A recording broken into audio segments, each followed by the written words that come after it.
Okay, well, good morning. Good morning, Dr. Ahmed. So thank you for joining our session today as part of the Medina Clinic education series.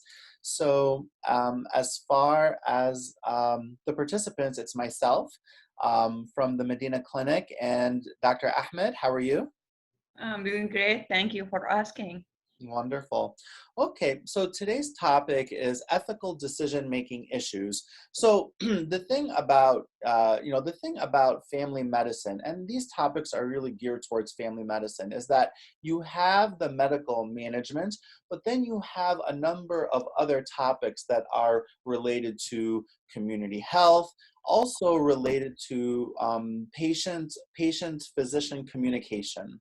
So interpersonal communication and communicating and appropriately in different situations is very, very key to being a successful family physician. I mean, really, any specialty, but in particular, the family physician is expected to be an expert in these particular topics.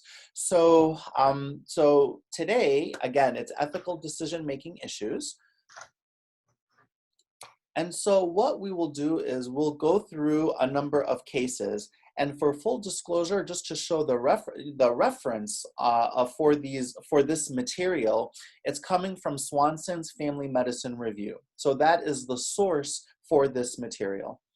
And so what we'll do, Dr. Ahmed, is we'll go through the cases and there are questions. We'll go through the questions, and I'll be honest with you, I have not looked up the answers, so we'll do them together. Does that sound good? Yeah, nice.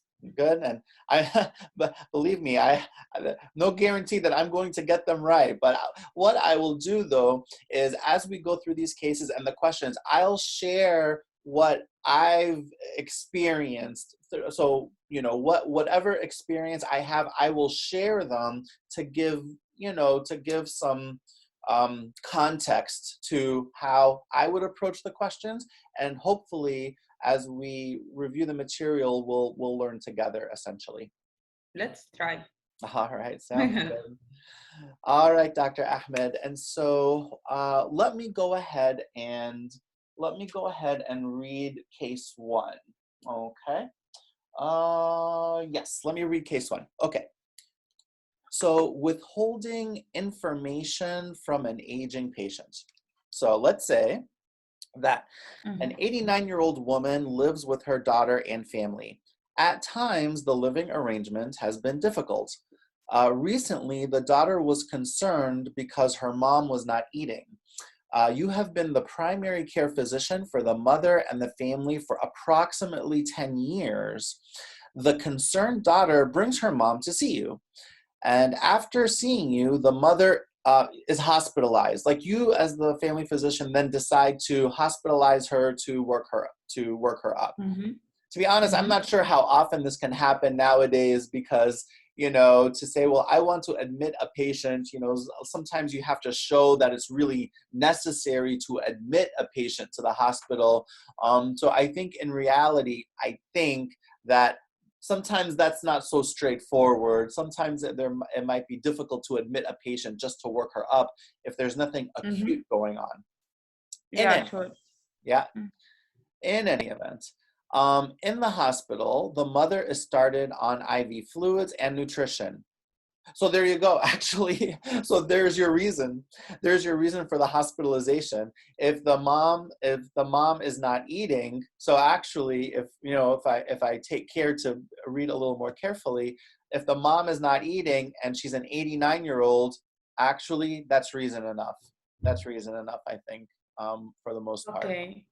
Yeah. Yeah.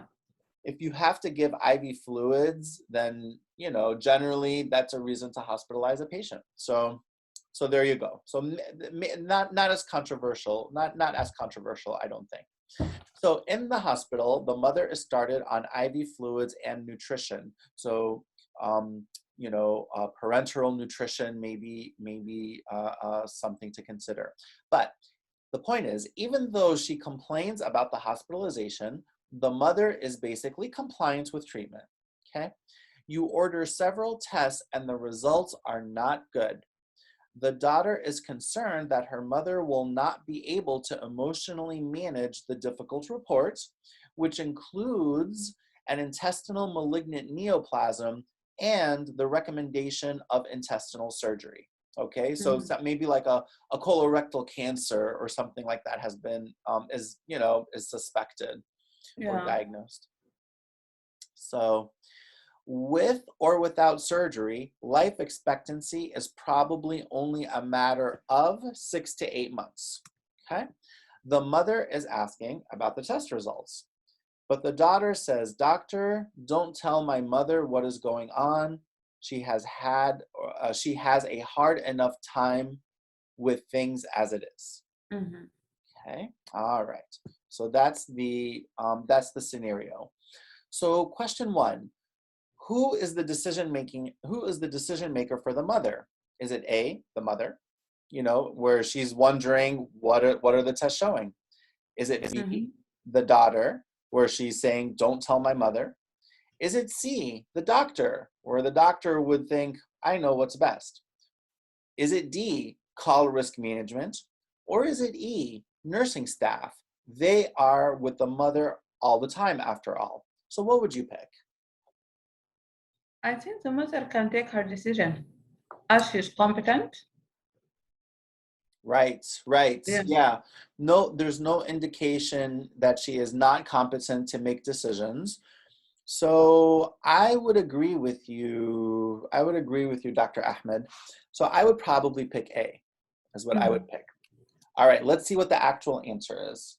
The actual answer is, for number 1, yes, indeed. The answer is A.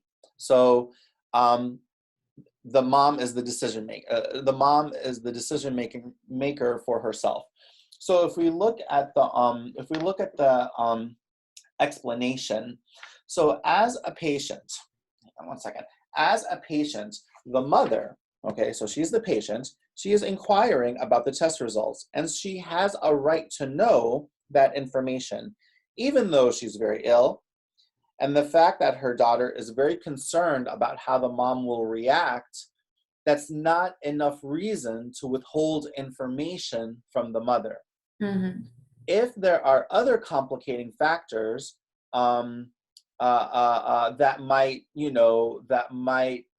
lead to a different decision, they have not been indicated thus far. As you mentioned, Dr. Ahmed, there's nothing that's been indicated here to suggest that she is not competent to make or she is not, able, or she doesn't have the capacity to make the decisions. There is no purpose in seeking a consult from risk management in this case. There's nothing really risk management is going to do.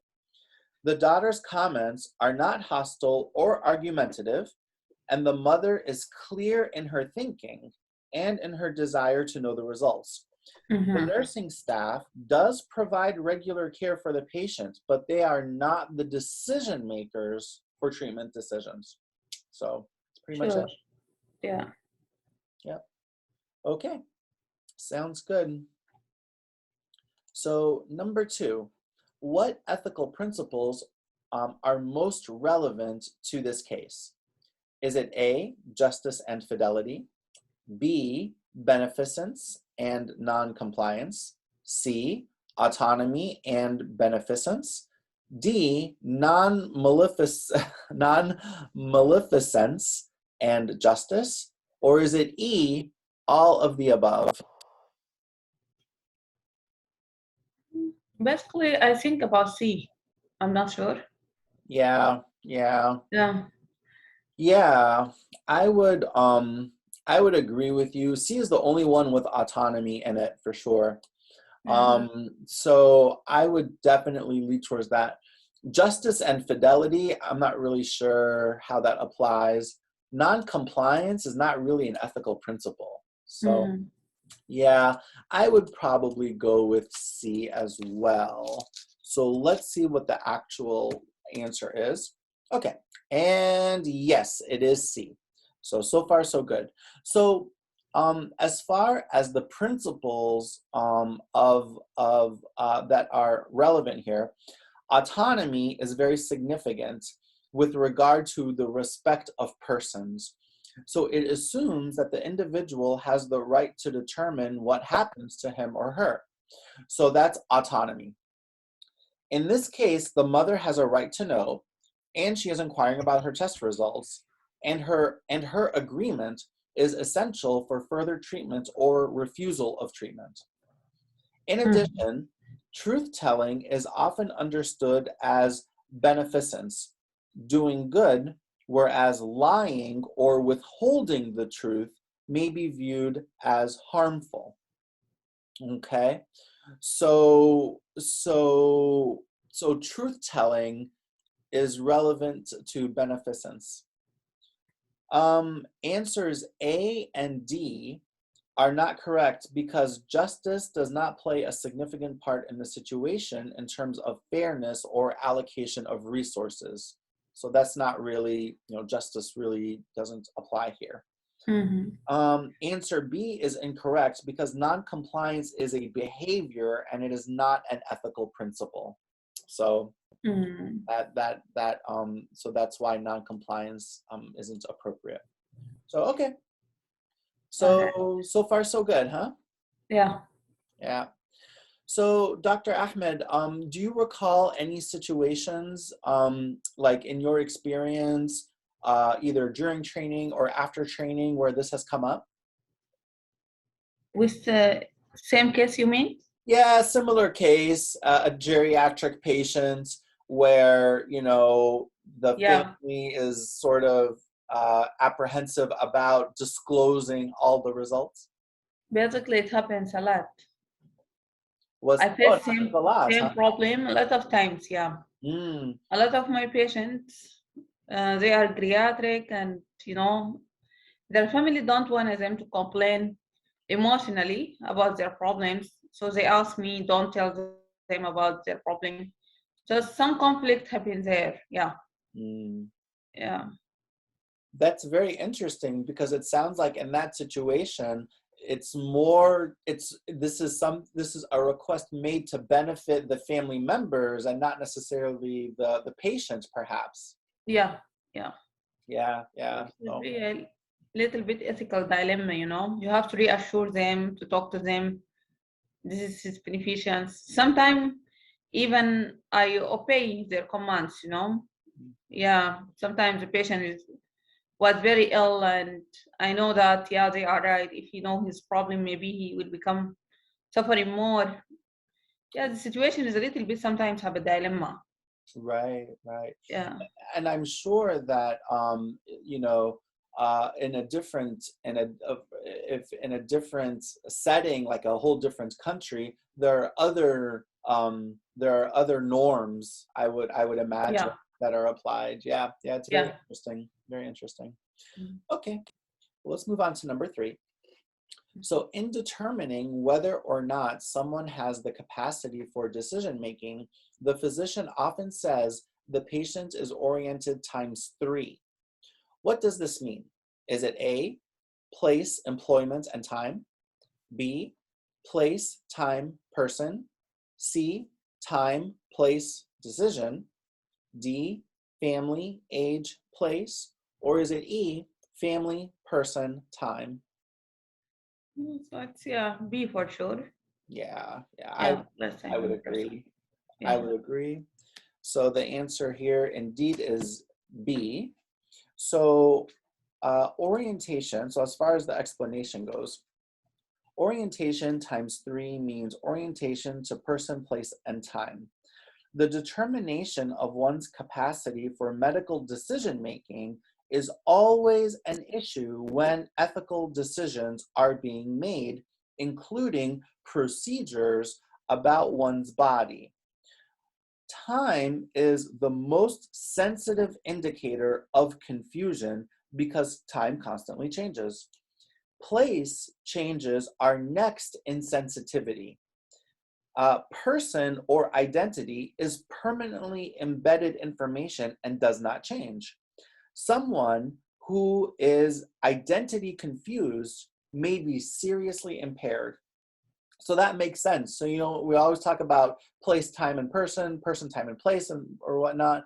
And it's interesting because sometimes we don't think about what's the most sensitive indicator. So time is the most sensitive one. Let's see. In this case, the daughter can be reassured that you know and have treated her and her family. And this speaks actually to the importance of the family physician.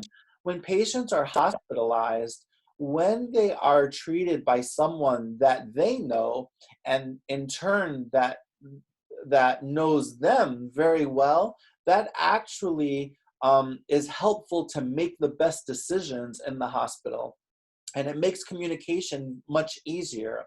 That's why many times the family physician is uniquely positioned to handle these sorts of dilemmas the best. Mm-hmm.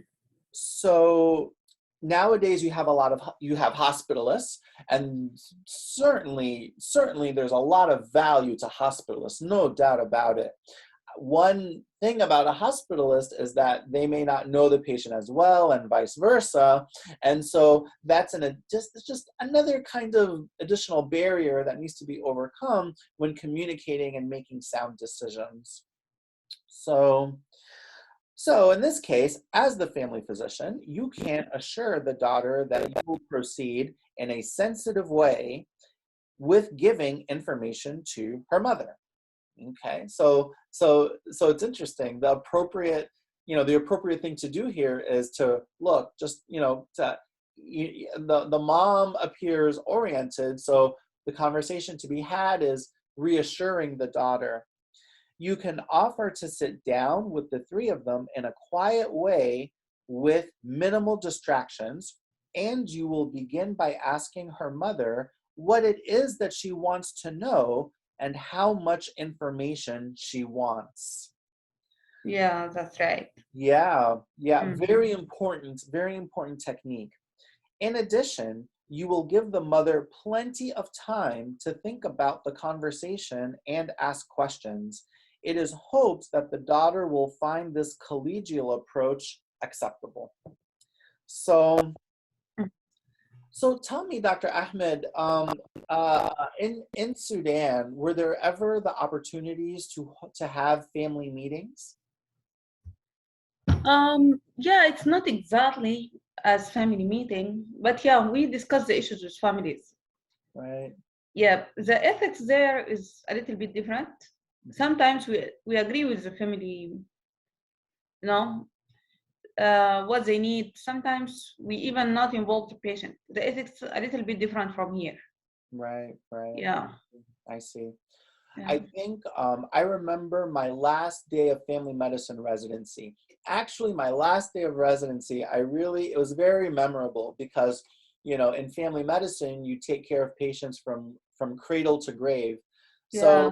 I remember I was post-call that day and I delivered a baby. It was the last baby I delivered in residency. Mm-hmm. And then I was very lucky to, or not I feel very privileged to have had that experience. So basically delivered a baby first thing in the morning, but then at the end of the day, like the last thing I did in residency was a family meeting in a nursing home.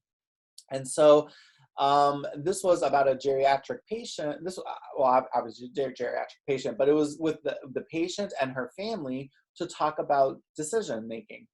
And the family meeting is a wonderful tool to help clarify things and to make the most sound, appropriate decisions and to hopefully have the best outcomes. So the family meeting is a very important thing to consider.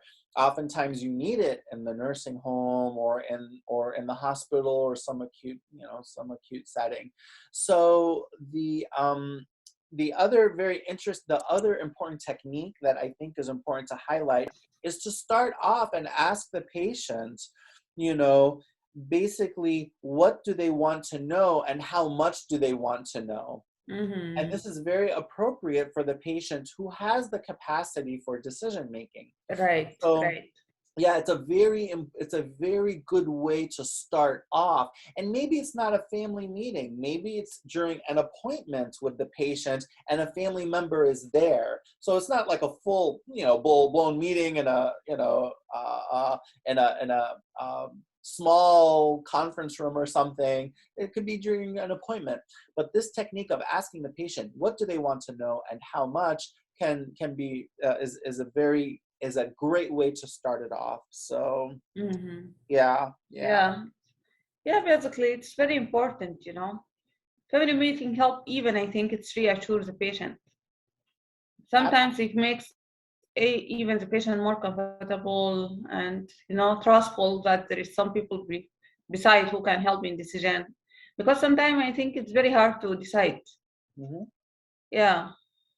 Absolutely, Yeah. absolutely. And it even opens up additional opportunities for communication between the family members. That's usually good. And even when family members are talking to each other during these types of meetings, you learn new things. And also, I think that for the patient, it gives a sense of transparency. Like we're all here to discuss, what's going on and what we need to do.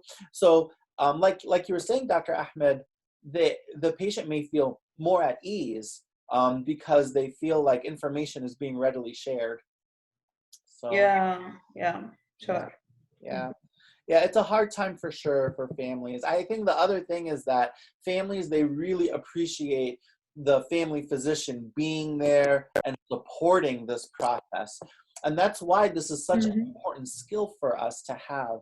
So yeah, I mean, I think that was probably one of the most gratifying things about seeing nursing home patients, to be honest, in residency that I remember. And I remember, like, I'm just a resident, like I don't know that much, So, but still, the family, they place a lot of value in what you have to offer, and it was really wonderful. So Yeah. yeah, Right.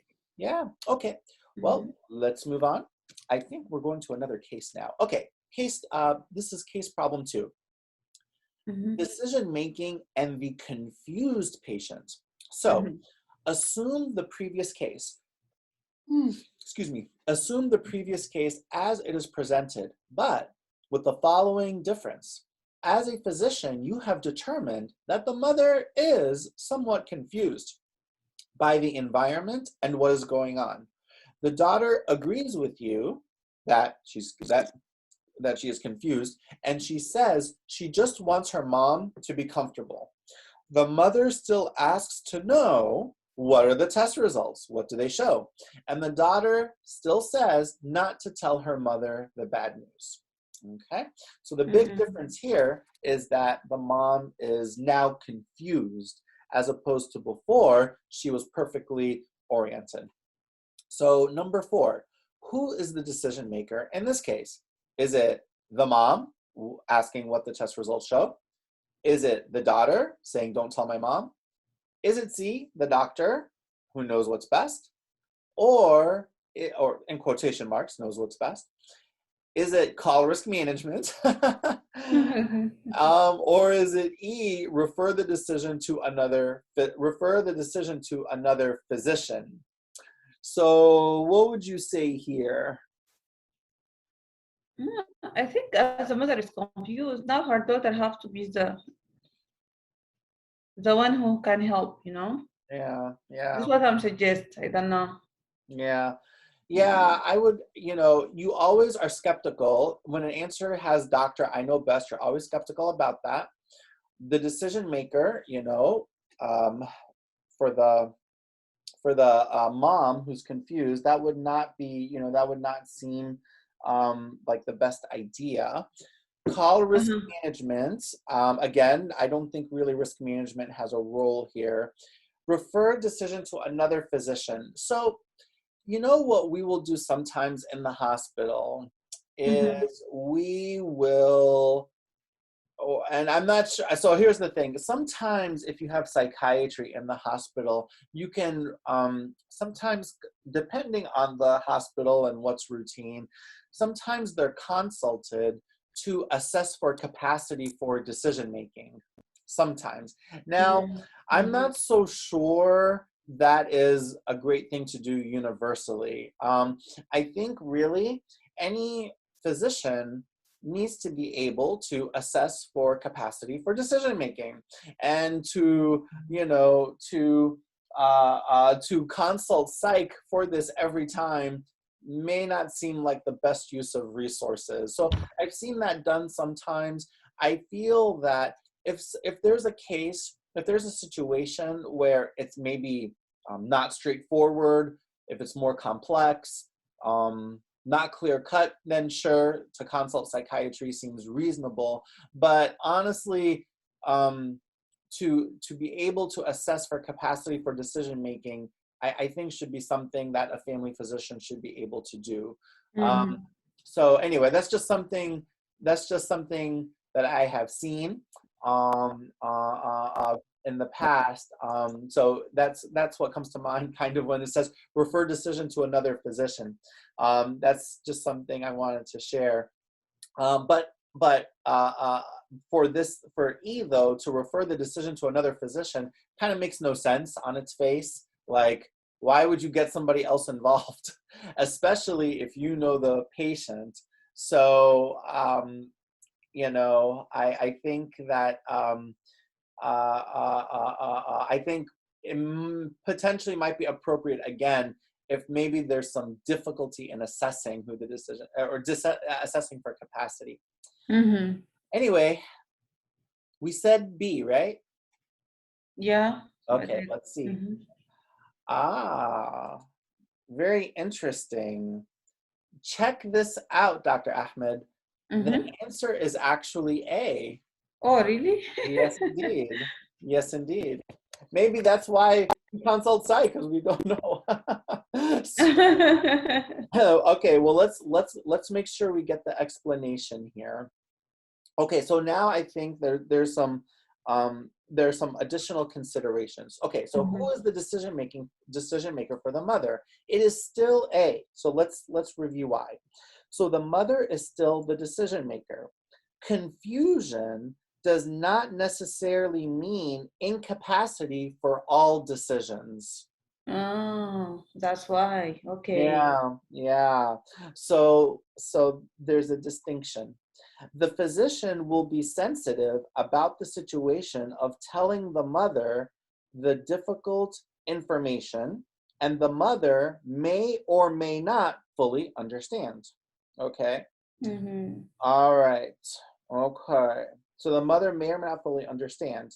It may take several different conversations for the information to become clear, and even then, the mother may complain that she has not been told anything. Okay? Okay. However, by having the daughter present for each conversation, the daughter knows what has been said. All right? The physician also needs to be aware that there may be other family members involved in this case. If so, they should be invited into the conversation. We assume the mother is a widow, so her husband is not available. However, he could be living in a nursing home while his wife lives with her daughter. And this is interesting because a lot of times when sort of you're entering into these situations and conversations, you know, there are these questions that come up like, oh, where is your son or daughter, or where is your husband or significant other, you know? So then these questions need to be asked.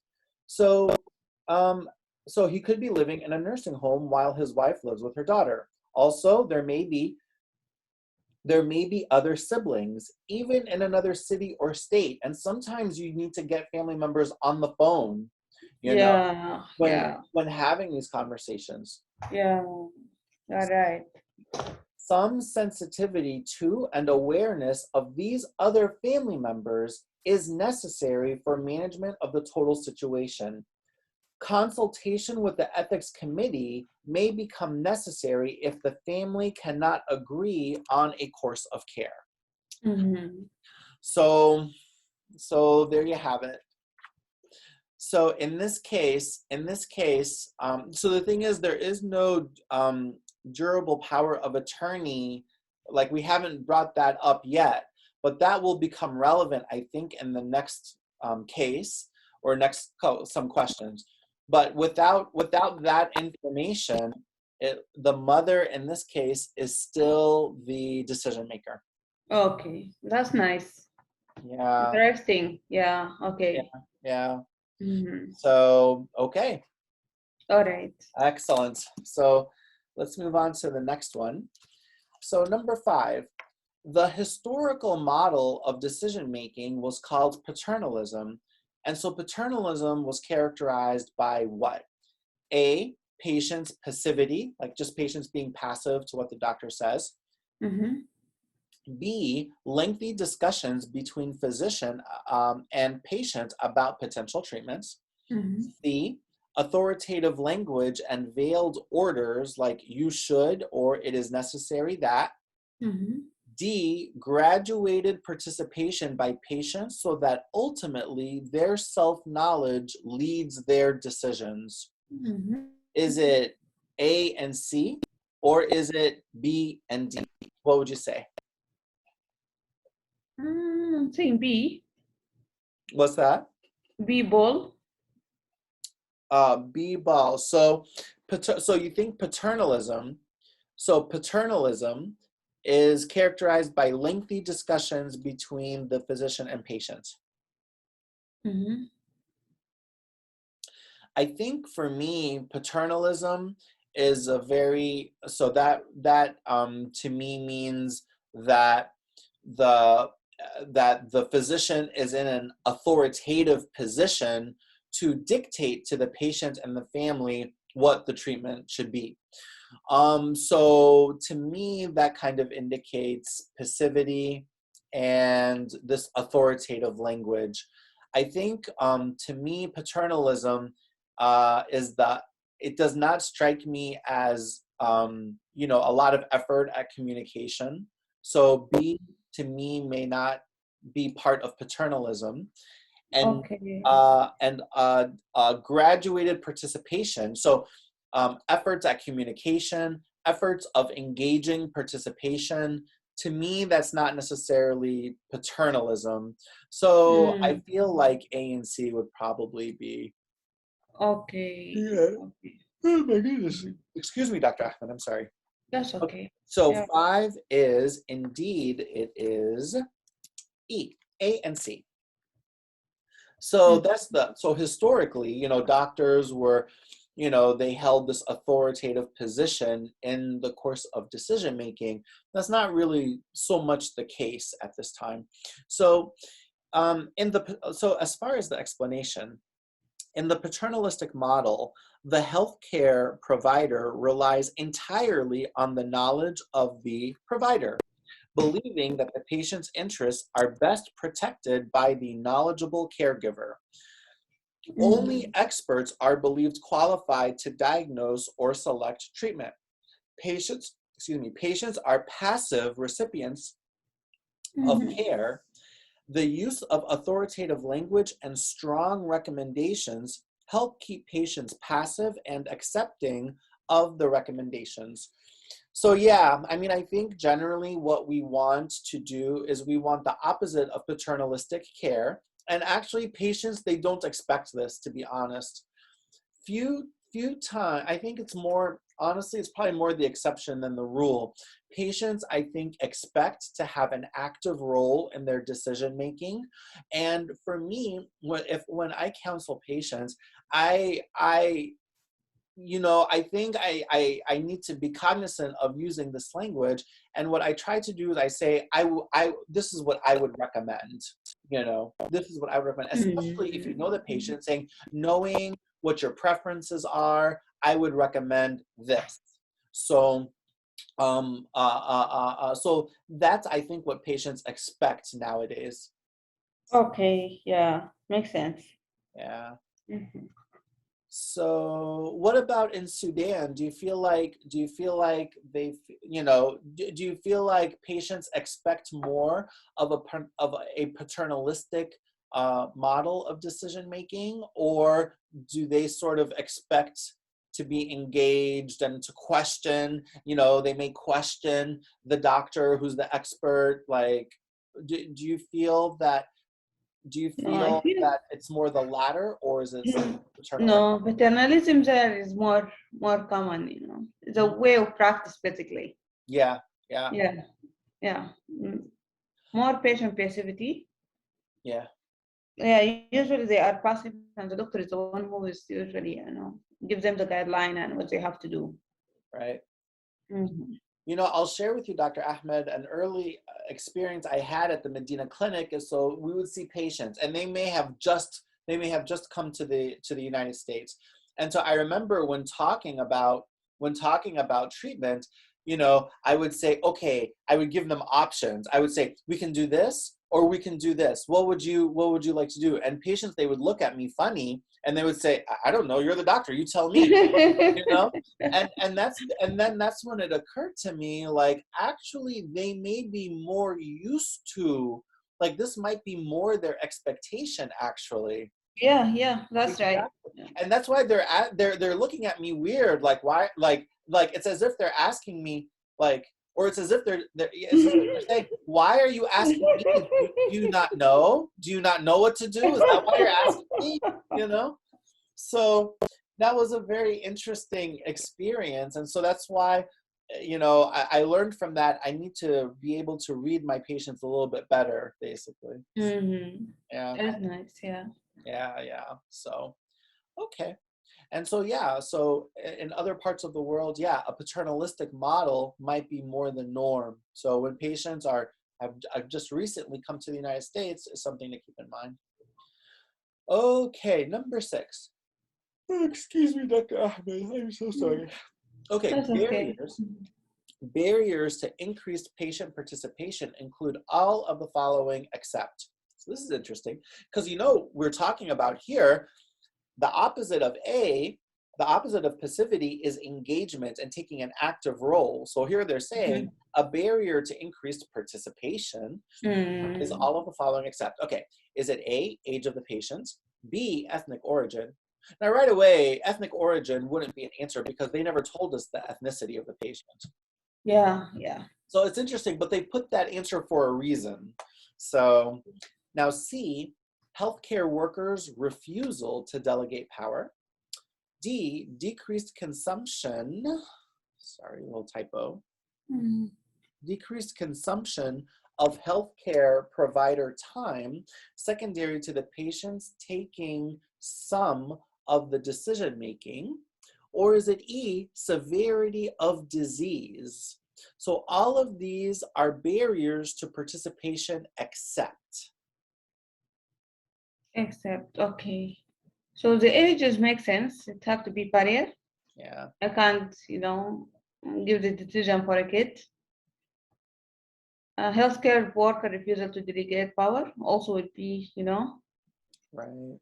barrier, yeah. Decreased consumption of healthcare provider time, secondary to patient taking some of the decision making. I'm not seeing so. Severity of the disease also is not, severity of the disease not a barrier. Yeah. I'm confused basically, which exactly the answer. Yeah. Well, if you have to pick one, which one would you go with? I think severity of the disease. Okay. Let's see. For me, I would agree age of the patients can, you know, that, like, if they're very old or very young, that can certainly impact participation. Ethnic origin. Yeah, I don't know about that one. That, to me, that really sticks out as a problem. So even ethnic origin. So for example, like I was actually born in Egypt myself, Dr. Ahmed, so not too far away. But yeah, but the thing is, ethnic origin, like origin, does me being born in Egypt, but I grew up in the United States, does me being born in Egypt have any impact? I don't think so. Like, I just don't think so. You're right, yeah. And it's interesting because it's not even talking about ethnicity. So for me, B just sticks out. C, healthcare workers' refusal to delegate power. I mean, hopefully that would not be the case normally, But if it were to happen, I can see how that, inability to delegate authority for decision making, I can see how that would prevent a patient from meaningfully participating in their care. So I feel like C is not the answer here, because I think it is a potential barrier. D, I'll admit I don't understand D very well. Decreased consumption of healthcare provider time secondary to the patients taking some of the decision making. I'm not sure I'm getting that. What do you think that means, Dr. Ahmed? Is that, I think, yeah. Why we have to decrease the consumption of healthcare provider time? It's not a barrier, right? Yeah, decreased consumption.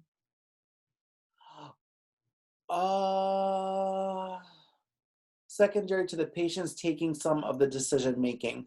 I mean, I feel that the patient is taking some of the decision making. So why is that a barrier to participation? Yeah. Decreased It's consumption. something beneficial, I think. It's what? I think it's something beneficial to give the patient time. Yeah. Yeah. I'm just trying to picture the first part of this answer, decreased consumption of the healthcare provider time. I admit, I think I'm just being a little slow, but taking some of the decision making. I don't know how decreased consumption of the healthcare provider's time increases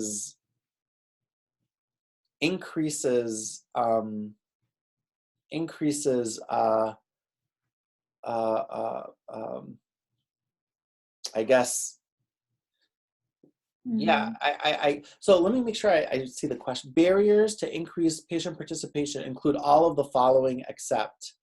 D is which one did you pick, Dr. Ahmed?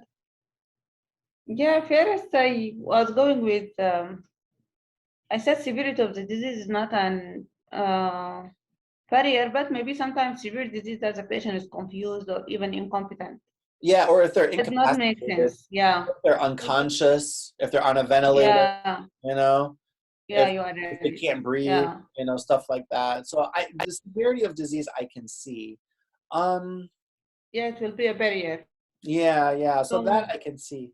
But at first B stuck out to me, I'll be honest. But actually D is really making me wonder. makes sense. Yeah. So barriers to increase patient participation. Well, maybe I should rethink B, maybe ethnic origin may lead you to have some assumptions about your healthcare, or maybe like there's some cultural expectations like the ones we talked about, like at the Medina Clinic, maybe Yeah, for there's sure. cases, Yeah. yeah.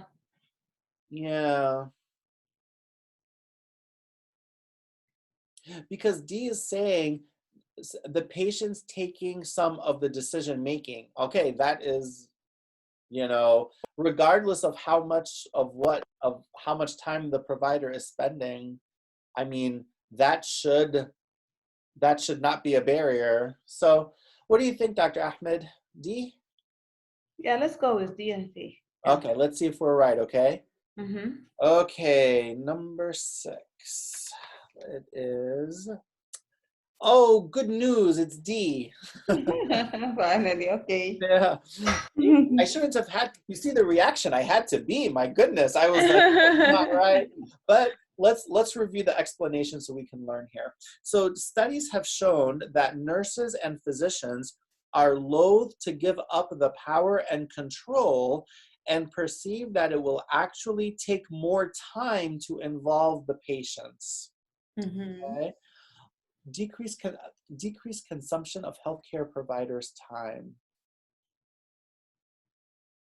I don't know. Do they mean increased? Do they mean increased consumption? Because I can see how if you as the provider are very authoritative and say, this is what we're doing and that's it, then I can see how that takes less time. and I can see how it would take more time to involve the patients. So I'm wondering if D should say increased consumption, maybe it's a typo. Anyway, let's continue with the explanation. So, okay, so healthcare providers are not, it's not natural to give up authority, I guess. And also there's the perception that it will take more time to involve the patients. By the way, this is a very real issue because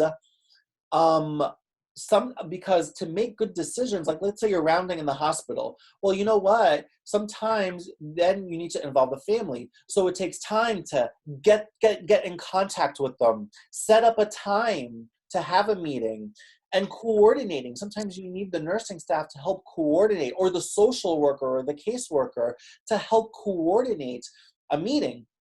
And then, of course, you're very busy with patient care and you're trying to finish rounding and get all your patient care done. And then you have this giant meeting that you have to attend, and you have to have a difficult discussion that may be lengthy. So that's a real issue on the floor that I think comes up. So automatically, you know that when you are going to do some meaningful involvement of the patient in their decision making, it'll take time. And also when you're rounding from room to room, well, my goodness, you're going to spend a longer time in that room. Yeah, So, makes sense. yeah, and then of course, with the way medicine is in the United States, there's productivity, time management is certainly very important. And a family physician is expected to be a good time manager. These are real issues that come up. So, makes sense. Yeah. Well, let's see. Okay. So older patients are usually less likely, very interesting. Older patients are usually less likely to want to enter into the decision-making process, and several studies have showed that the desire to participate in decision-making is inversely proportional to the severity of the disease. Really?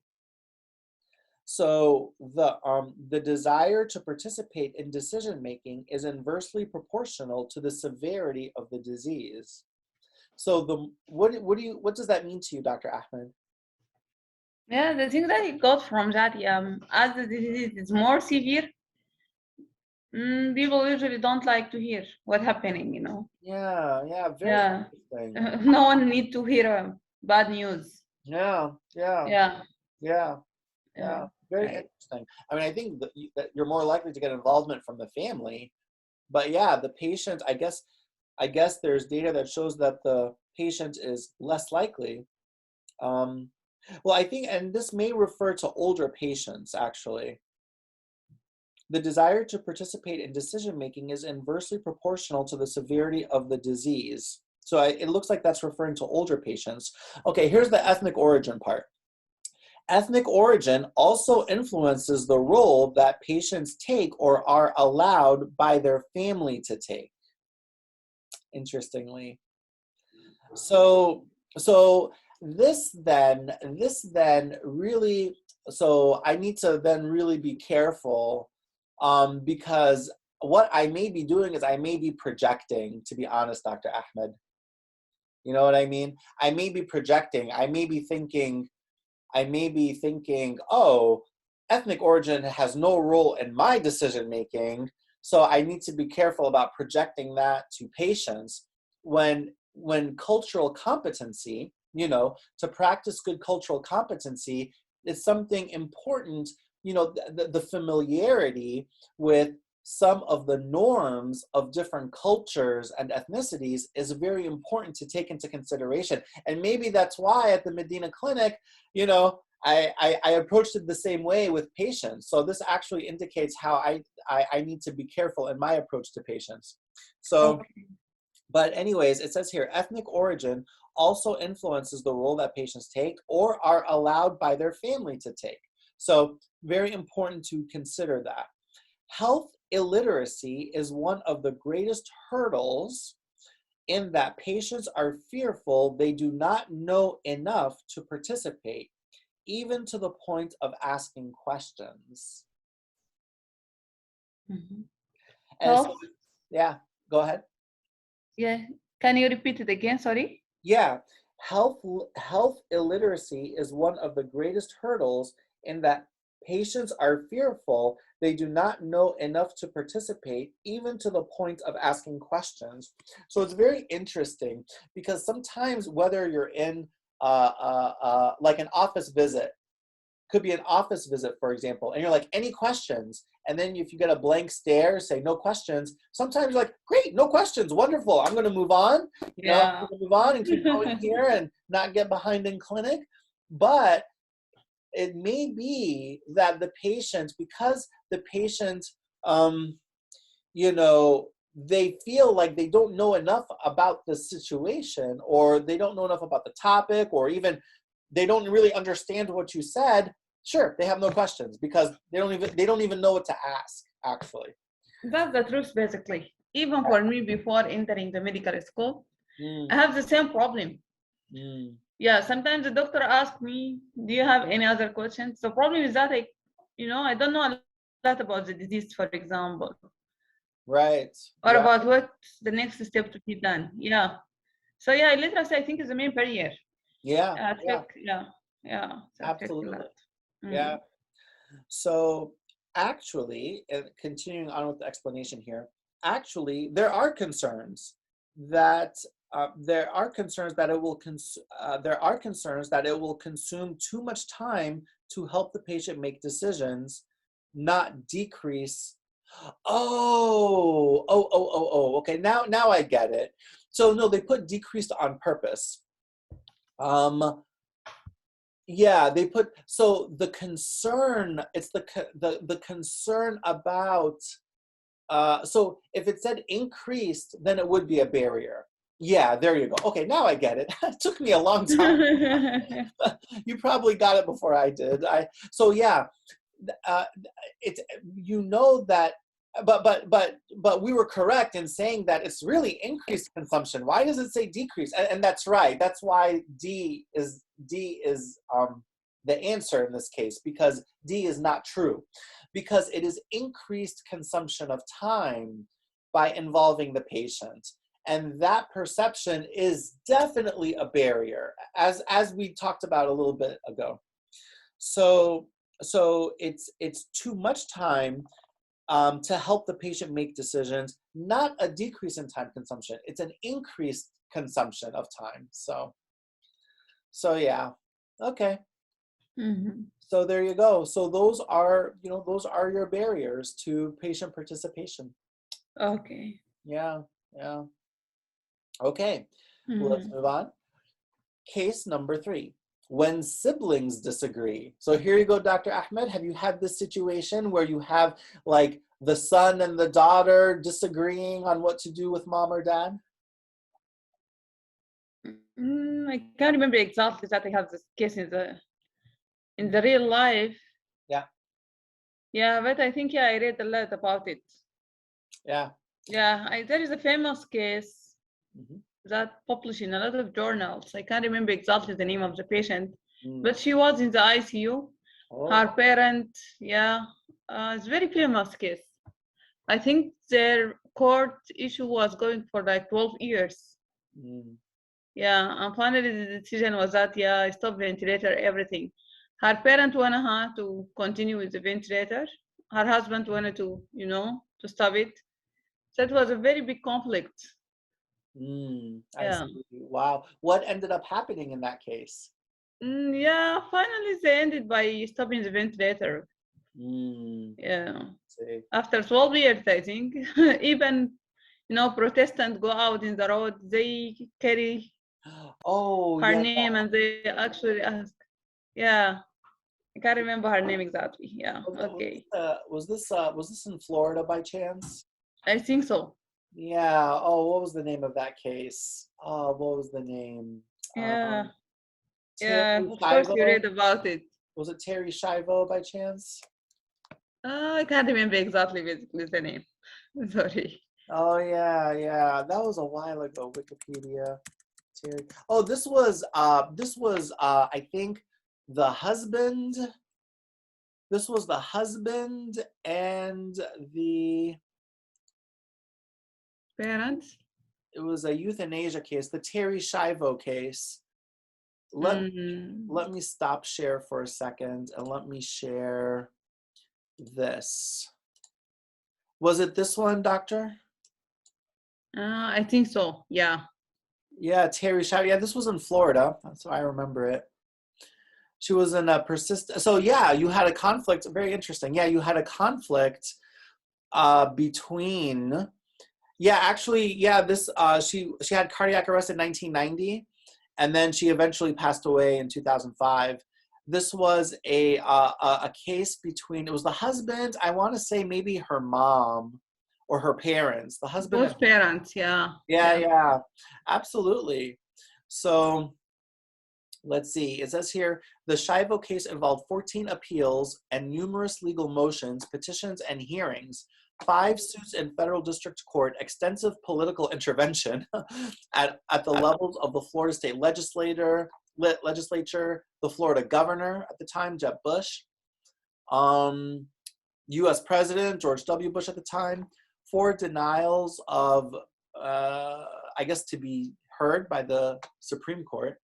The case also spurred highly visible activism from the United States anti-abortion movement, the Right to Die movement, the disability rights groups. Very interesting. It's just, wow, yeah, I had forgotten about that.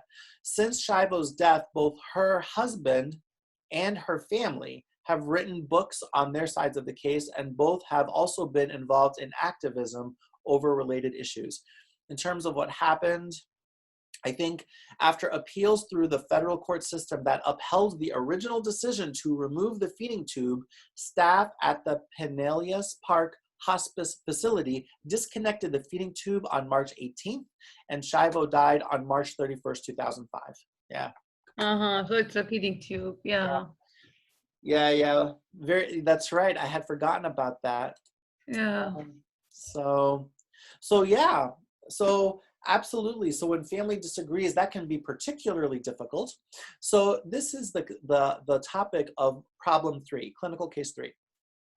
Continue to assume the original case, but with the following difference. Rather than being confused, the mother is delirious and in and out of conscious awareness.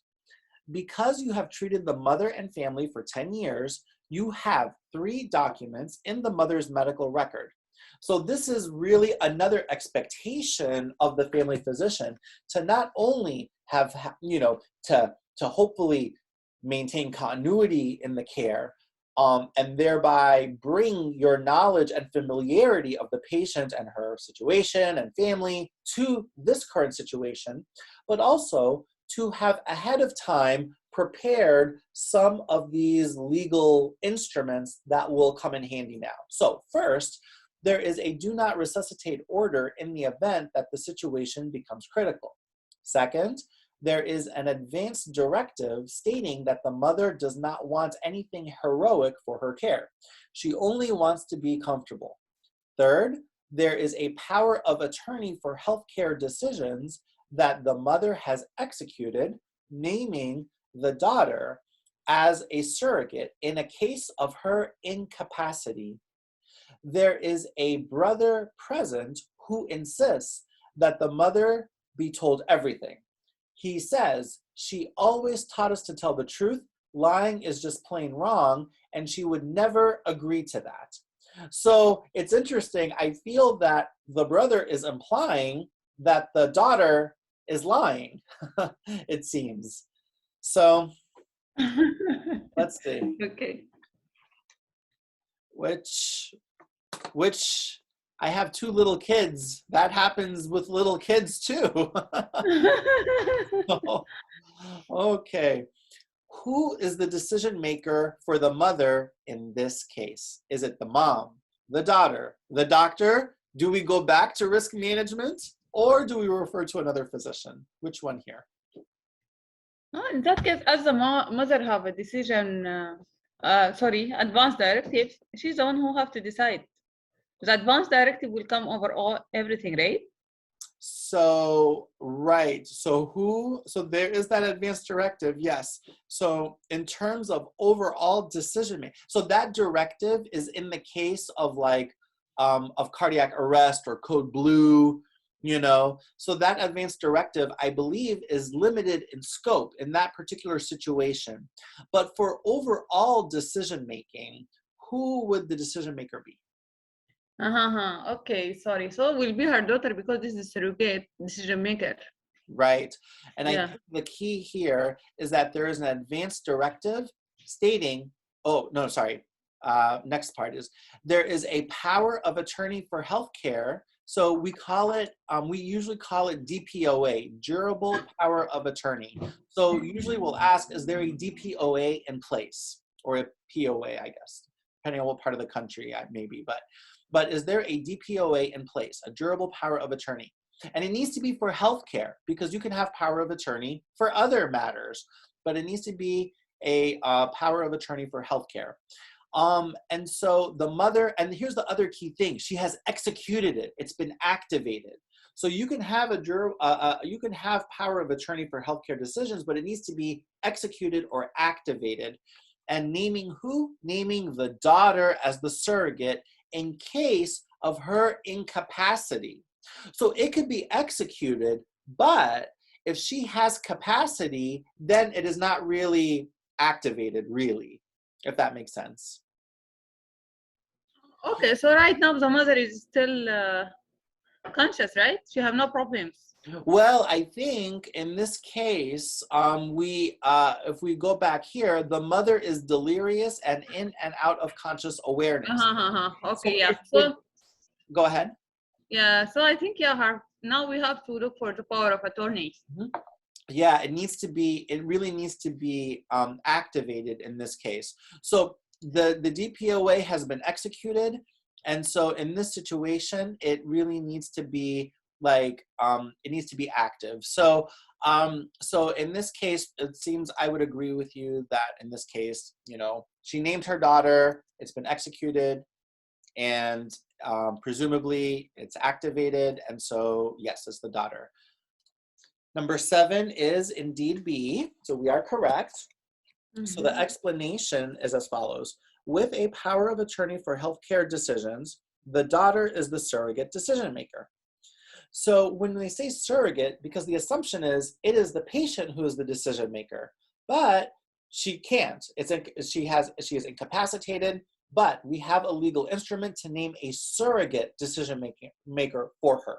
So the daughter is the surrogate decision maker, and she has the right to manage information about her mother, who is delirious and mentally incapacitated. Okay, so that is the situation here. This document also simplifies the situation in case there are other family members who desire to be involved in the decision making. However, because some surgery is indicated to relieve the intestinal blockage, the mother is still going to have to be informed, probably in a similar manner as previously recommended, and given time to comprehend what is going to happen. Okay. So it looks like, before, the mother, we talked about how even if she's confused, she's still the decision maker, presumably because there is no power of attorney, right? Yeah, so there is right. no, Yeah. What was that? Sorry. Yeah, right. So I agree. So there needs to be a lot of effort and time spent to talk to her. It may be several attempts over a period of time to help her understand, involve other family, and things like that. Here, because something major is going to be done to her body, like this surgery, there still needs to be an attempt to talk to her and inform her. She doesn't necessarily need to make a decision because she has a surrogate decision maker, but we don't want to commit assault, and there needs to be an effort to help the mother understand what will happen. Okay. The daughter will have to decide. The daughter will have to decide if some surgery or no surgery is what her mother needs to be comfortable. Okay, so the daughter needs to decide. it's interesting because the directive is still in place, right? There's the directive of she just wants to be, she just wants to be comfortable. If we look at the language here,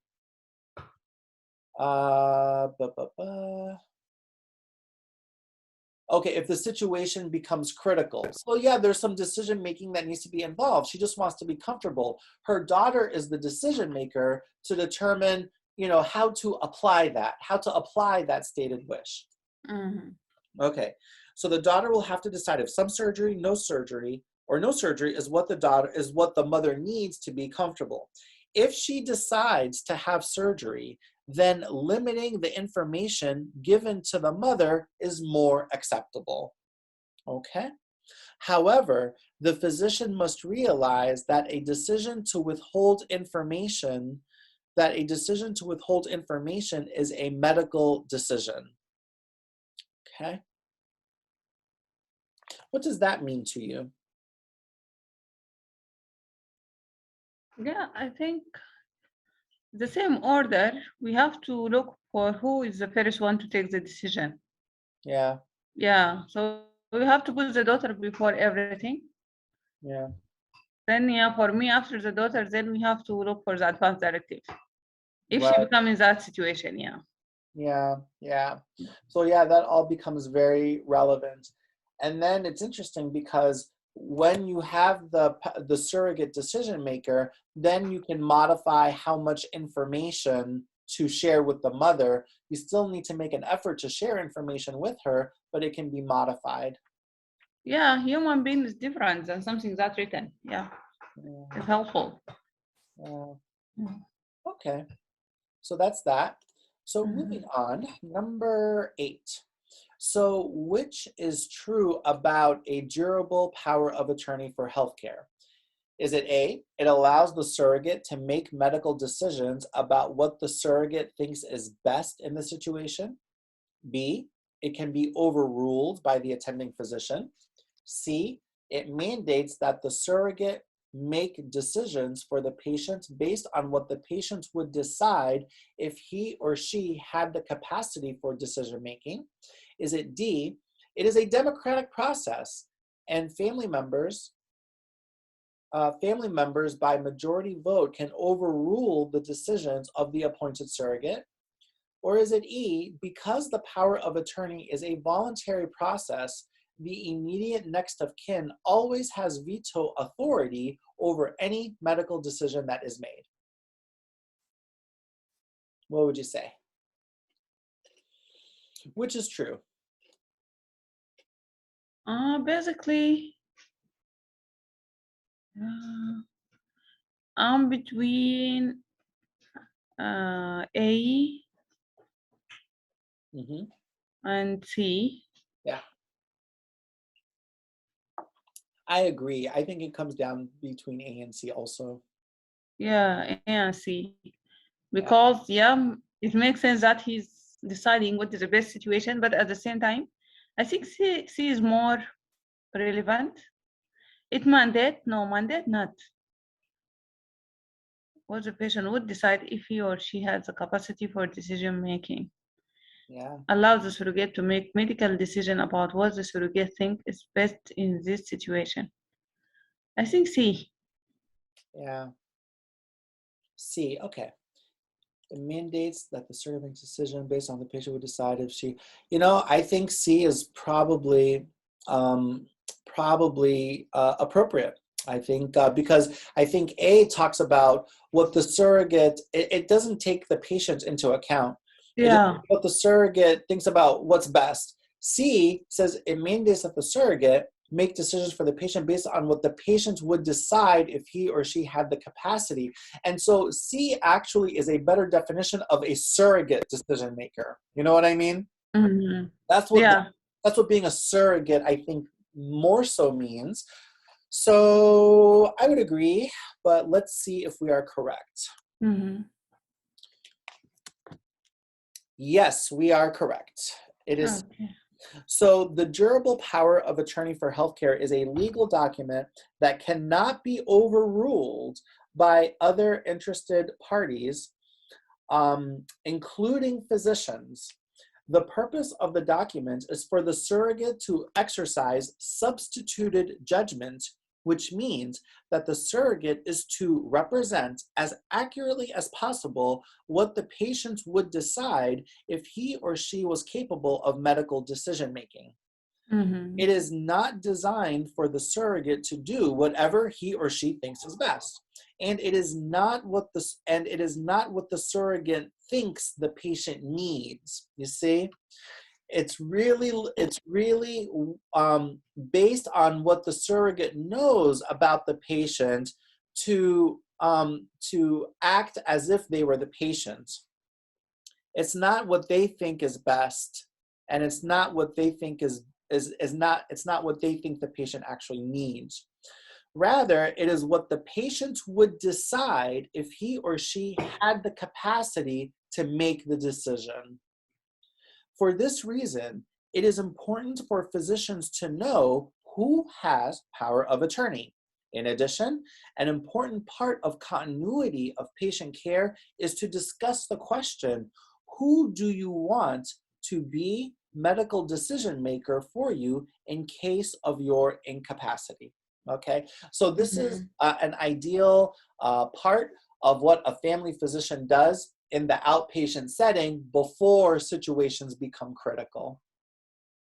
So makes sense. Yeah, and as I think about my organization, so I work as a healthcare administrator at my organization, and I think that, to be honest, this is, our geriatric population is fairly small. As our geriatric population increases in the future, this will become very relevant for us to do for our patients, to make it part of our protocol for having these things in place, especially if patients, especially when they end up in the hospital. So, yeah. So from a systems standpoint, this is something that I think we need to pay more attention to in the future. So now in Sudan, are there any legal instruments or documentation about, or even in Canada? I understand you were living in Canada, Dr. Ahmed. Do you know, are there, is this similar to Canada as far as you know, or is there anything in Sudan that's comparable? In Canada, it's the same. In Sudan, a little bit different. Yeah. In Canada, I think Canada and US share the same ethics. The differences, are very few. Yeah. So I imagine that it really depends on the situation, and it might depend on the family dynamics. Yeah. Okay. So, all right. Well, let's move on to problem case 4. When technology and religion conflict. So a 16-year-old boy is brought to the emergency department with a lacerated leg from a lawnmower accident. Oh, you can imagine that must be very severe. The father tied a tourniquet around the leg, but the boy has lost a lot of blood. On entering the emergency department, the parents identify themselves as Jehovah's Witnesses and say they do not want the boy to receive any blood. However, they do want the boy's life to be saved. The doctors assess the situation and quickly tell the parents that the boy needs blood immediately or he will die. The boy, who is conscious, says, "Give me the blood. I do not want to die. It's a stupid rule anyway," in quotation marks from this hypothetical scenario. The parents overrule the boy and say it is not his decision. Do you have any Jehovah's Witnesses in Canada? Yeah, even I have a friend. Yeah. Oh, there we go. Yeah. I know I've had multiple coworkers who are Jehovah's Witnesses, and certainly patients. So, yeah.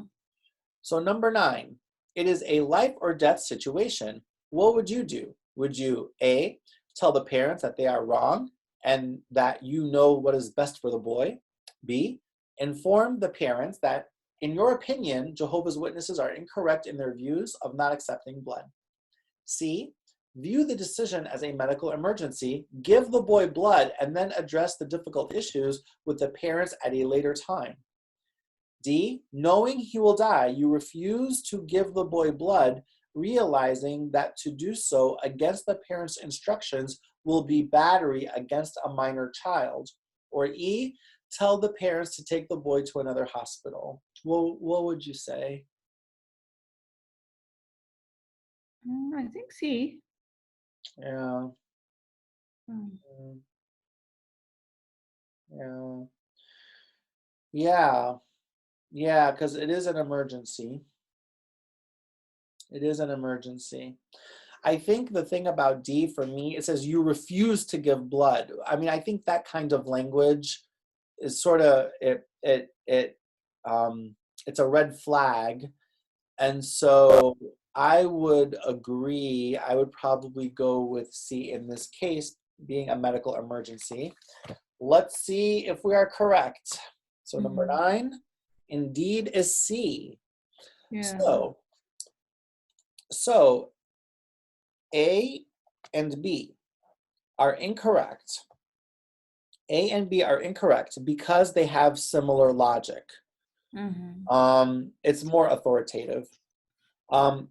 Patients have rights that are to be respected by physicians. Similarly, getting into an argument about one's personal opinions on another's religion is counterproductive to respecting the patients or their parents. Okay. So yeah, it doesn't help to get into an argument. So answers D and E also have similar logic. Interestingly, the physician does not refuse care in an emergency or send the patient somewhere else. Yeah, if it's an emergency, you don't just dump it somewhere else. The physician, so the decision does not refuse care in an emergency, or send the patient somewhere else knowing, well, you don't send them somewhere else knowing death is imminent, okay? Although C is the correct answer, it has several dimensions. In general, the courts do allow a mature minor to make medical decisions, including decisions that may be in opposition to those of the parents when it is a life or death decision. The age of mature minor is generally 16 or 17 years. Courts generally support the minor's decision if the benefit or risk that the mature minor is choosing is greater than 50%. In other words, if the mature minor, in opposition to parents, wants to choose a benefit that is greater than 50% or refuse a risk that is greater than 50%, the courts will generally accept the decision of a mature minor. In the current case, there is clearly a benefit of receiving blood. In a ruling by a Massachusetts court in 1944, Prince versus Massachusetts, the court ruled against the parents of a Jehovah's Witness child. Parents may be free to become martyrs themselves, but it does not follow that they are free to make martyrs of their minor children.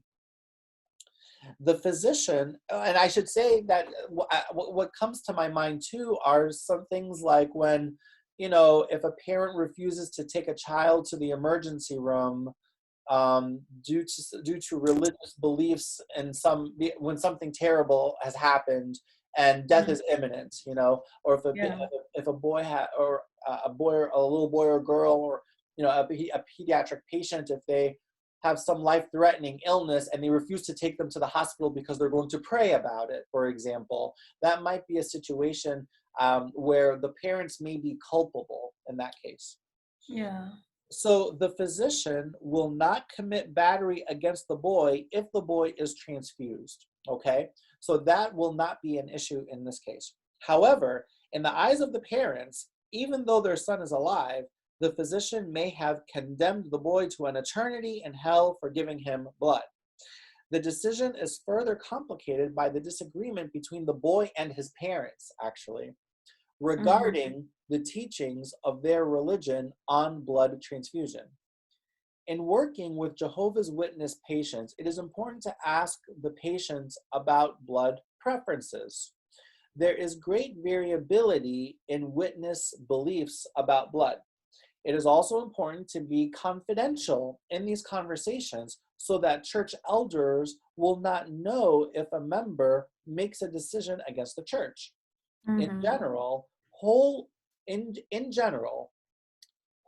blood products are not acceptable.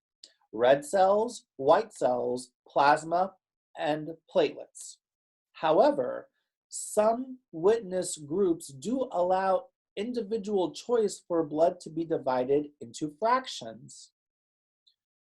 Autotransfusion of pre-deposited blood is not acceptable. So that's a question that comes up with Jehovah's Witnesses.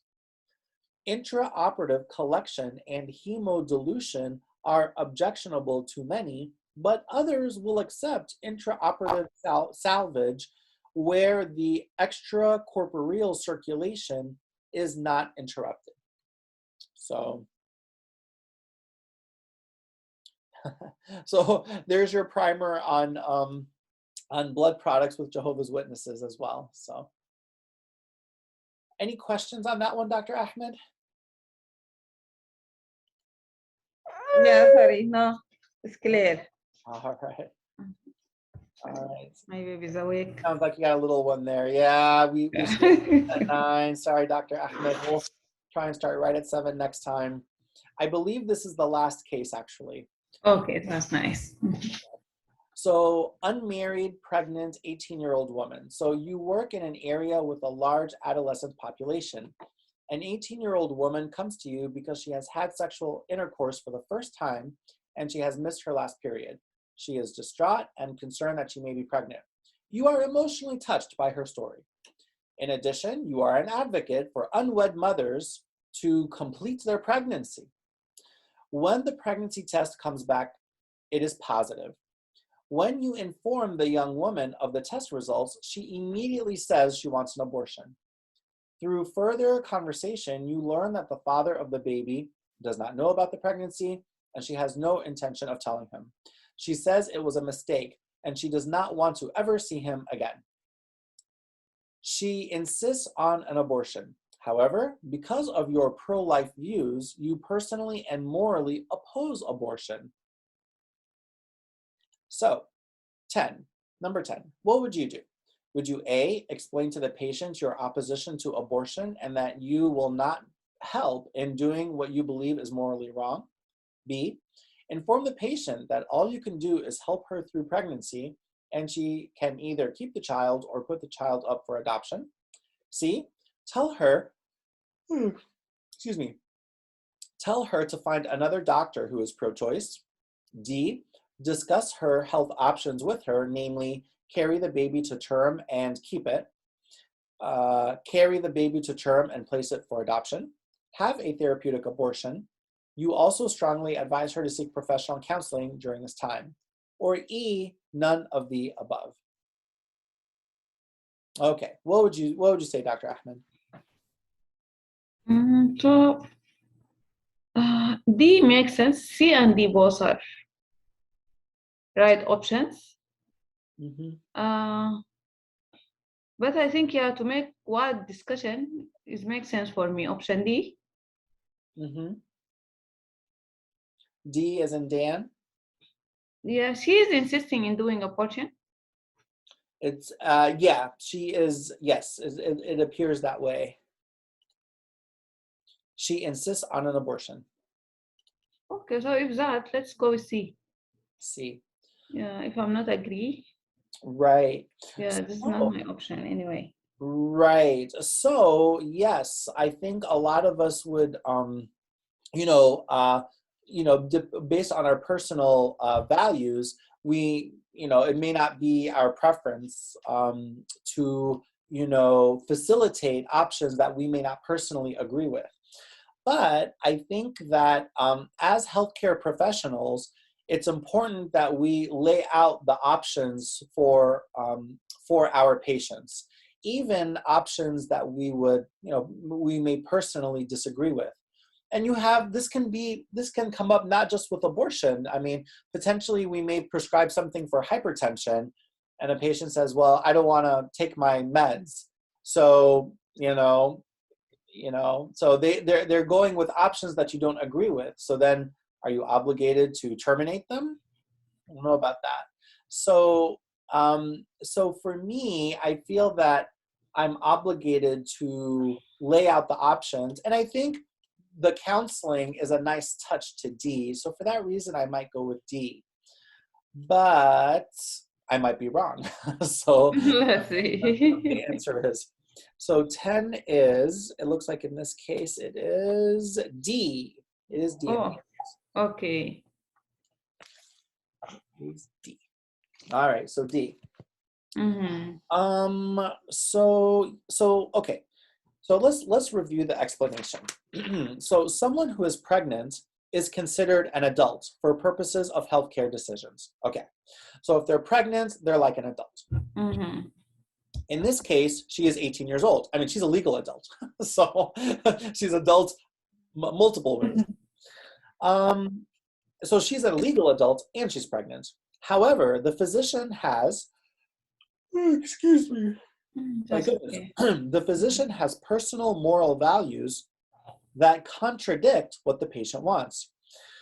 So there's the personal values of the physician that's there in the background. Nevertheless, and here's the thing, nevertheless, the physician is obligated to provide her with quality health care, including all of the options for decision-making about pregnancy. It's like, I mean, so as providers, remember how we said we're not authoritative in dictating treatments to patients. So part of that communication is talking to patients about their options, about you have these options. So here are the risks and benefits of the options. Here are alternatives. So that is an important part of your communication, and that needs to be more or less, that needs to be based on the medical situation. And personal preferences should not modify what we are obligated to do. So patients, nevertheless, the physician is obligated to provide her with quality health care, including all of the options for decision-making about pregnancy. Mm-hmm. Patients often make personal life and death decisions that are contrary to what is medically or morally acceptable according to some value system. Like we're talking about Jehovah's Witnesses, for example.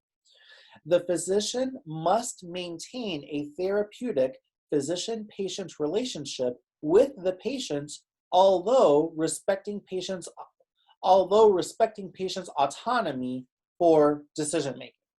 So keep in mind, the patient, so and that brings up another principle is autonomy. The patient has the determination or has the right to determine what will happen to his or her health and body. So because they have that right, we need to provide for them those options. So yeah. Any Okay, so that's the issue. Yeah. Mm-hmm. All right, makes sense. Yeah. Okay, because I know you've got a little one. We'll move on here to number 11. Mm-hmm. This is one. This is just, you know it or you don't. But excuse me, the 2002 law stating that any fetus born alive must receive appropriate care is called what? No Child Left Behind, Born Alive Infants Protection Act, Fetal Birth Viability Act, Full Term Birth Act, or none of the above? Basically, I don't know. If you have Don't know the name. Yeah, if you have to pick, what would you say? Maybe C, Fetal Birth Viability Act. I'm not sure. Sounds reasonable. I happen to know No Child Left Behind is education, like the school system. So that has nothing to do with fetuses. Mm-hmm. B, Born Alive Infants Protection Act. So for me, we're talking about any fetus born alive So that sounds good. That sounds good to me. You know, born alive, born alive. That seems to make Yeah, yeah. C, fetal birth viability act. So to me, this is talking about the threshold of viability and maybe actions that you can take around the time of viability. This may not apply to the actual, you know, after birth, which is what this seems to be referring to. So I may not do that one. Full Term Birth Act. This is specifically talking about something full term, but I don't know either. The only thing I know is that A is not it. That's the only thing I know. But B makes sense. Born Yeah, alive infant. yeah. Full Term Birth Act is talking about something about full term. We're not really specifically referring to that because we're talking about a fetus born alive. Maybe they're preterm. And then none of the above. It could be none of the above. But if I were to pick one, I'd probably do B. So let's see if that is correct. Yes, indeed, it is B. So B, so the Born Alive Infants Protection Act states that any fetus born alive must receive appropriate care. This law prohibits no care, in which case death would occur by a form of exposure or neglect. However, it does permit comfort care only for extreme situations in which circumstances are extraordinary. No Child Left Behind is an educational act, and there is no Fetal Birth Viability Act or Full Term Birth Act. Okay, so they don't even exist. So, okay, good. Number 12, the right to life movement is actively involved in the beginning of life, the end of life, healthcare for the disabled, healthcare in decisions of futility, or E, all of the above. The right to life movement. The right to life movement. Maybe all of the above. Yeah, I think this is one where you just have to be living, you know, just living in the United States. I mean, for me, well, I should be careful too, because I actually don't know. I have not seen the answer for this, but I'm going to guess A, because the right to life just seems to be about abortion and, you know, related issues. But let's see. Number 12 is, it is E. There we go. You got it, doctor. That shows my ignorance. So yes, number 12 is E, right to life. Oh, and the Terry Schiavo case. Remember the Terry Schiavo case that you pointed out? Yeah, because yeah. that's the end of life, and she was disabled, and it was futility. Yeah, you're That's right. Oh my gosh, doctor! You see, we even discussed it, and I still got it wrong. That's okay. Oh dear, oh dear. So there we go. So yes, it is E, all of the above. Let's look at the answer, number 12. So it is E. The right to life movement is actively involved in various legislative processes, including the writing of laws governing life and death issues. The movement's concerns are that in life and death decisions, the value of life may be diminished and viewed as disposable or inconvenient. Some will also view these decisions as playing God, quote unquote. So for these reasons, E is the appropriate answer here. All right. Good. Okay. Very good. Okay. I'm glad we reviewed that. Number 13. In the case analysis method of ethical decision-making, which of the following categories must be considered? Is it indications for medical intervention, patient preferences, quality of life, context or contextual features, or all of the above?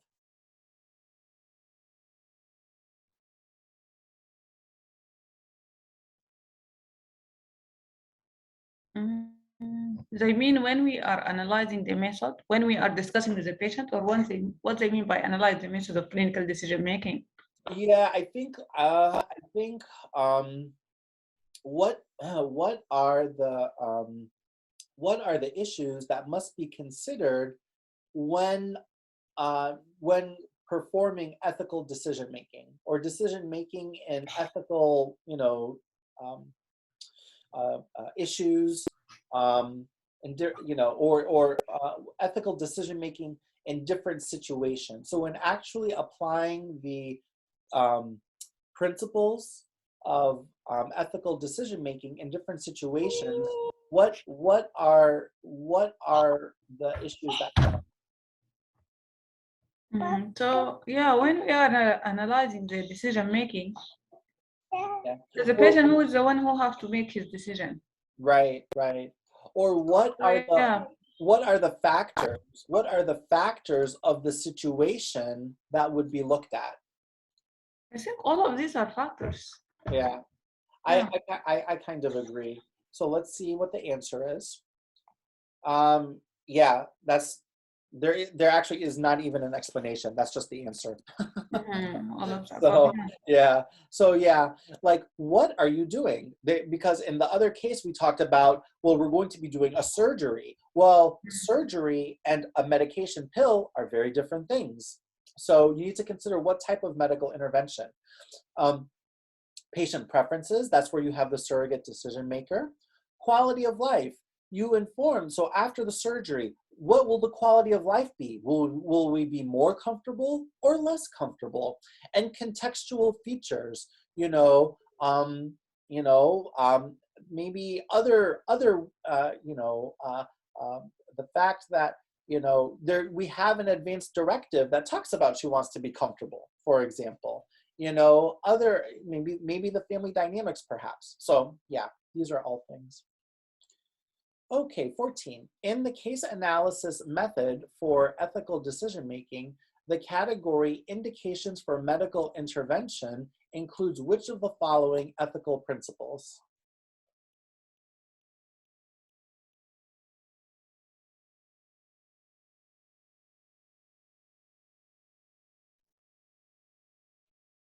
Indication for medical intervention. Yeah, for this category, what are the ethical principles that come up? I think A and B. Yeah, I would be apt to say A and B as well. Let's look at the answer. 14, it is D. It is A and B, correct. Very good. Very good. So, and I think we're going to get into a deeper explanation with number 15, actually. Oh my God, why did I? Actually, I don't know if B is the answer. That's a typo there. Okay. This is speaking of typo, hold on. There we go. So in the case analysis method for ethical decision making, the category patient's preferences includes which of the following? Is it paternalism, informed consent, medical capacity, all of the above, or none of the above?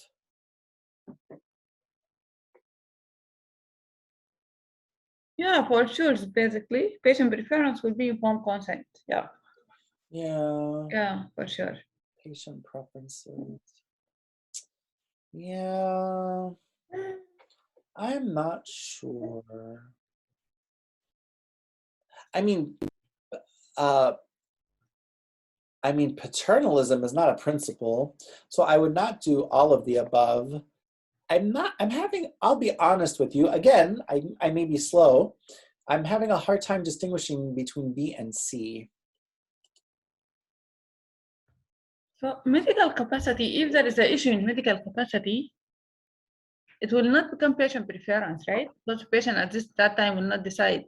Yeah. Yeah, medical capacity.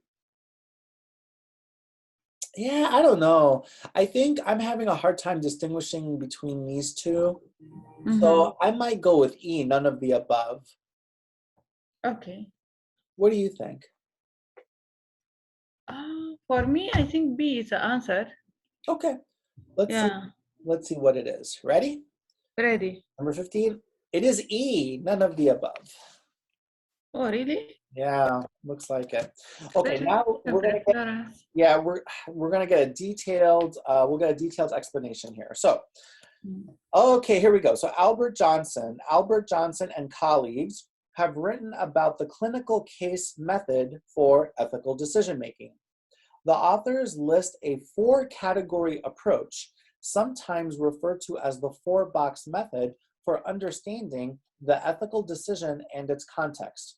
First, the situation is clarified for medical indications. I think that comes up here, or up here. No. Anyway, first, the situation is clarified for the medical indications. What is the problem, the diagnosis, and the prognosis? Okay.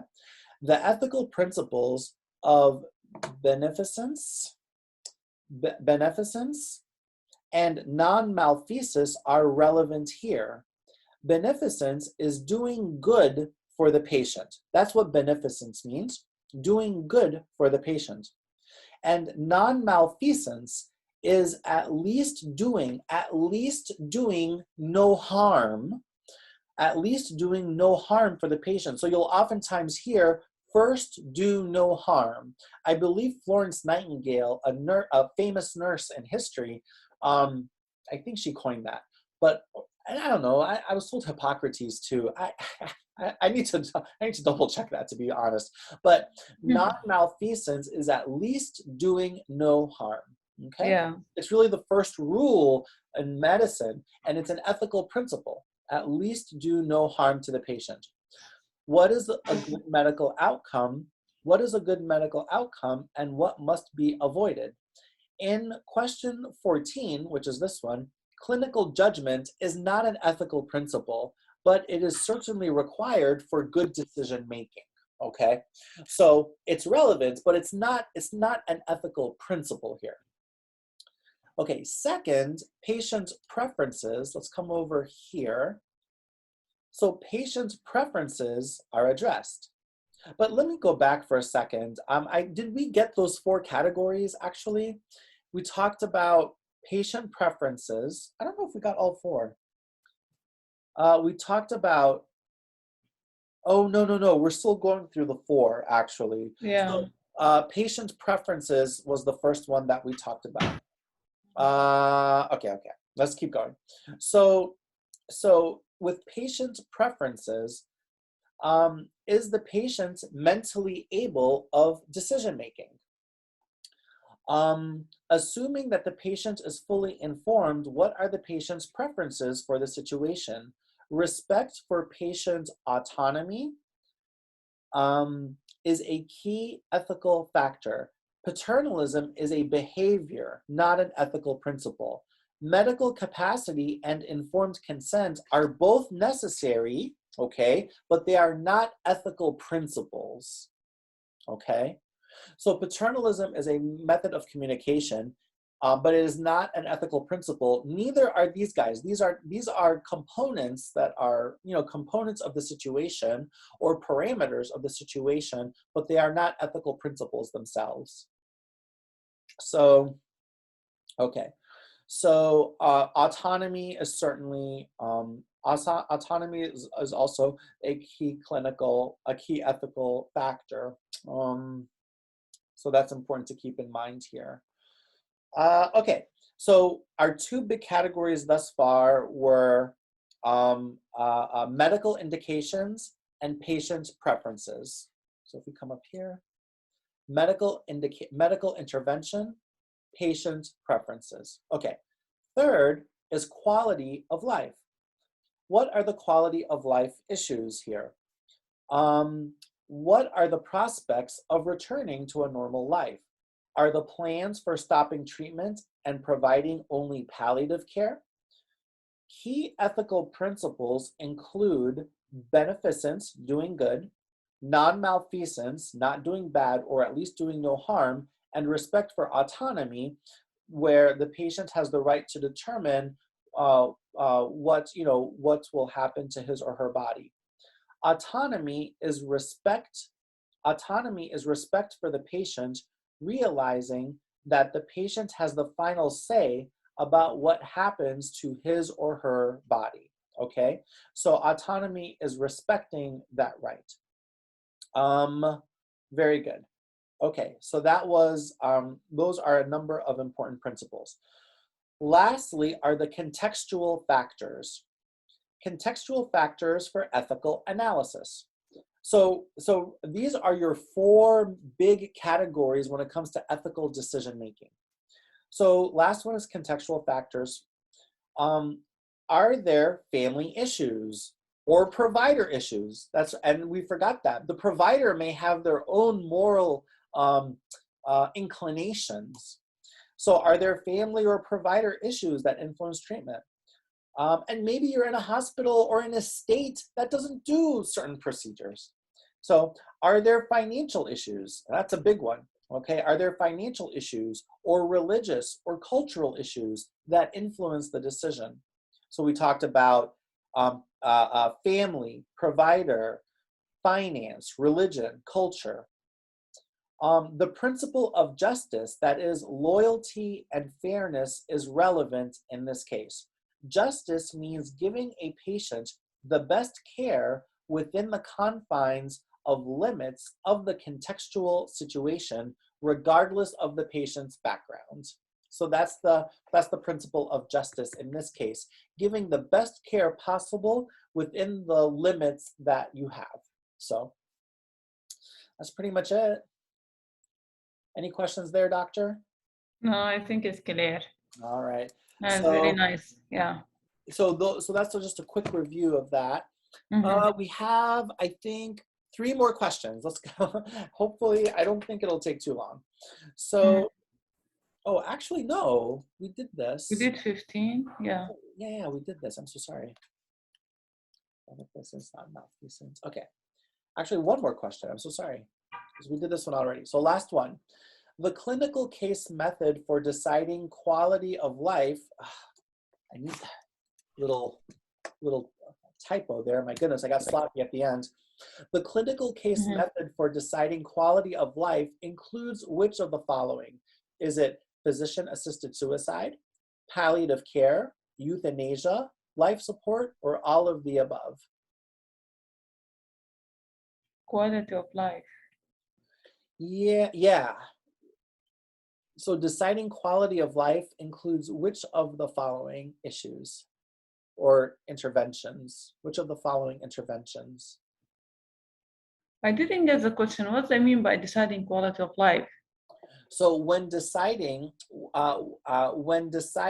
on what is the best quality of life for a patient, that would include which of the following modalities? Palliative care, I think. Yeah, to me, these are all on the same spectrum. So there's suicide. Palliative care means comfort until a patient passes away. Actually, euthanasia. I'm having a hard time distinguishing euthanasia from physician-assisted suicide, to be honest. Life support. So that is not palliative. So this is not really on the spectrum, same spectrum, I would say. So, but they are modalities that, that impact quality of life, right? So, so I think for me, they all fall in that category. And frankly, I'm having some difficulty distinguishing between A and C, so I would say E.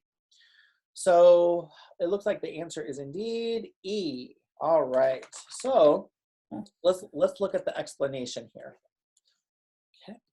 So quality of life is a subjective standard that is based on the individual's satisfaction with one's physical, mental, and social condition. Physical, mental, and social. Any pain management or end-of-life consideration raises a question of what quality of life the patient may experience. The subjective standard of quality of life has great variability from person to person. However, the subjective evaluation of one's quality of life is not to be confused with the general moral principle of sanctity of life. Okay, that's a different principle.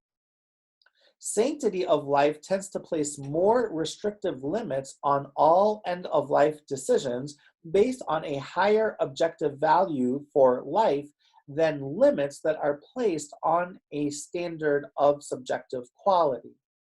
Okay? So, so you have quality, and then you have life itself. So the value of life compared with the value of the quality of life, essentially. Quality of life can be a difficult decision. Who determines when a life has or does not have quality? What are the standards for quality? What is the quality of life for a child born with severe disabilities and extreme mental challenges? Does the moral concept of all life is sacred, in other words, sanctity of life, demand that extraordinary and artificial means be used to keep the newborn alive? Or is the potential for any quality of life so compromised that ordinary comfort care should be provided, in which case natural death is certain? So these are the questions that highlight why this kind of determining what quality of life is difficult. So yeah. So so all of these things are you know, they factor into quality of life. Oh, that's strange, basically. What was that? That's strange for me. How Very is strange that? to know that, yeah. Assisted suicide and euthanasia are something that affect the, no?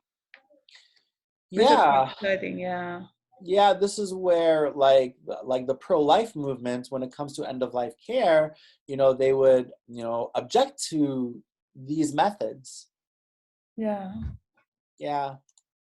Palliative care also, I mean, palliative care, I believe that's what Terry Schiavo had. They removed the feeding tube. That was a form of life support, actually. So they removed the feeding tube, did palliative care, knowing that she would pass away. And that's what happened. So, you know, because maybe the husband, or I would have to research and see, but, you know, if the husband felt that this is not what she would want, this is not the quality of life that she wanted, so palliative care is appropriate. So yeah, when deciding on quality of life, you have to, you know, these are the types of interventions that come up when deciding on what kind of quality of life is desired. So, have you dealt with any end of life issues in Sudan? Not exactly, no. Yeah. I mean, yeah, we all have our areas of focus. So sometimes, you know, the situations don't come up so often. But, so. Okay, doctor. Well, I think that's pretty much it for today. So I would say let's go ahead and we'll do another family and community medicine issue I would say next Sunday. Next Sunday, I think would be better. And so I will send out a link for then. Okay. Thank you so much, Dr. Murad. Okay, thank you, Yeah. Dr. Ahmed. I appreciate it. We'll talk to you soon. Okay, thank you. Nice session. Thank you, sir. Or thank you, ma'am. Thank you, Oh, Dr. Ahmed. bye-bye. Bye-bye. Bye.